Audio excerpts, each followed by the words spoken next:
नुकताच भरल्या डोळ्यांनी आपण बाप्पाला निरोप दिला. पण तुम्हाला माहितीये का, बाप्पा पुन्हा येणार आहेत. कुठे, कधी, कसं सांगते. अनंत चतुर्दशी झाल्यानंतर जी संकष्टी चतुर्थी येते तिला साखर चतुर्थी किंवा साखर चौथ म्हणतात. या चतुर्थीला हे गणपती बसवले जातात, म्हणून यांना साखर चौथीचे गणपती म्हणतात. हे गणपती 1.5 दिवस, 5 दिवस, 11 दिवस ते 21 दिवसांपर्यंत बसवले जातात. आणि ही प्रथा पेण, पनवेल, उरण या ठिकाणी बघायला मिळते.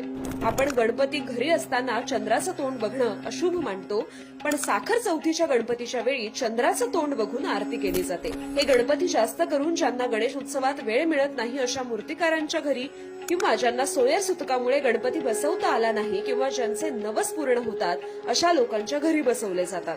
या दिवसात मोदकामध्ये गुळाचं नाही तर साखरेचं सारण वापरलं जातं आणि आरती ही ताटात नाही तर परातीत केली जाते. तर अशा वेगळ्या पद्धतीनं साखर चौथीचे गणपती साजरे केले जातात. या साखर चौथीच्या गणपतीची ही माहिती तुम्हाला कशी वाटली ते नक्की कमेंट करून सांगा आणि अशा युनिक माहितीसाठी संवाद सेतूला फॉलो करा.